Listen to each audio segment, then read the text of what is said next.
Magandang gabi ho ulit. Maraming salamat.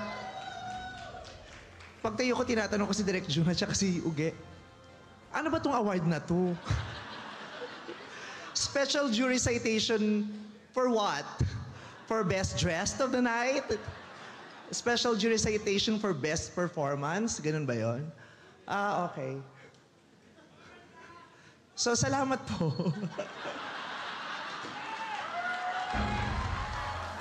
Seriously, hindi ko talaga alam. Tagtatanga-tangahan ako. Ayoko naman magpasalamat, hindi ko alam, naiintindihan yung award. Pero, Eto na po, babasahin ni ayun, i-explain pa lang, baka sa best hairstyle, best outfit. Ito na po. The jury of the 50th MMFF Awards a special citation to a performer who has broken the ground and gone out of the familiar and comfort zone to prove his growth as an artist and tackle issues relevant to the contemporary society. The MMFF jury honors Vice Ganda for his achievement in this year's festival. Thank you very much! Oh my God!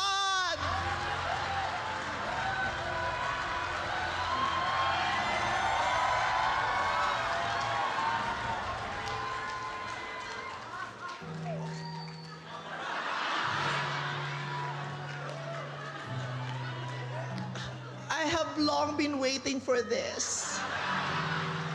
At last, finally, I am seen. Hindi joke yun. Hindi. Maraming salamat po sa pagkilala na yun. Thank you very much. Yeah, thank you so much. Tonight, I am seen. With this movie, with this project, I am finally seen. I have been participating at the Metro Manila Film Festival for years.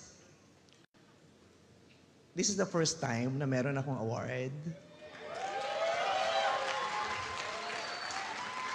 Maraming salamat sa pagkakataon na ibinigay pa rin sa akin ng ABS-CBN. Sa mga panahon na hirap na yung kumpanyang kinabibilangan ko, pinipilit pa rin nilang gumawa ng magagandang proyekto, magagandang mga contents. At nagpapasalamat ako dahil sa mga pagkakataon na hindi na nila kayang gumawa ng maraming proyekto, maraming pelikula, maraming contents. Isa ako sa mga napipili nilang gumawa ng mga pelikulang ilalabas nila bawat taon. At maraming salamat kay Direk Jun Lana, binigyan mo ako ng ganitong istorya. Binigyan mo ako ng ganitong istorya na inaantay na rin ng marami. Binigyan mo ako ng ganitong pagkakataon na gumanap sa isang karakter na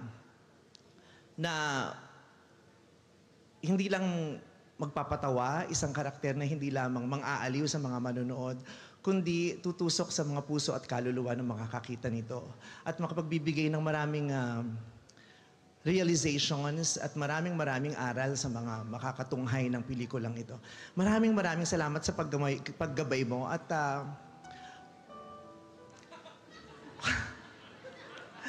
my God, dahabaan ko na kasi baka itong award na ito, ibig sabihin hindi ako magbe-best actor.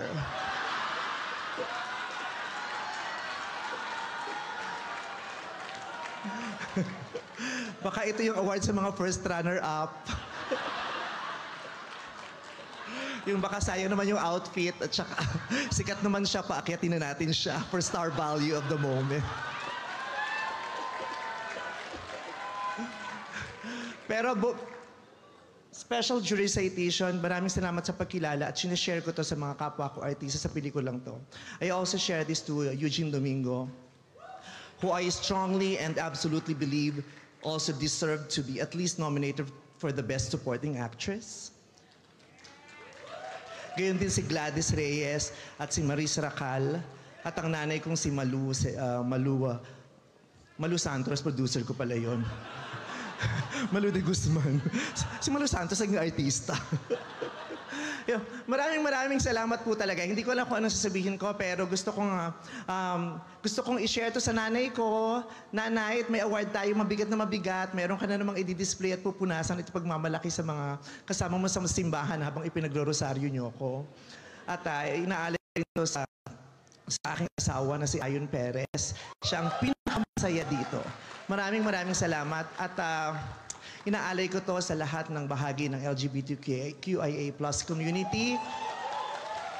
para sa ating lahat to. Maraming salamat sa Metro Manila Film Festival at kinikilala niyo ako at ang kakayahan ko, isang baklang performer. Maraming salamat.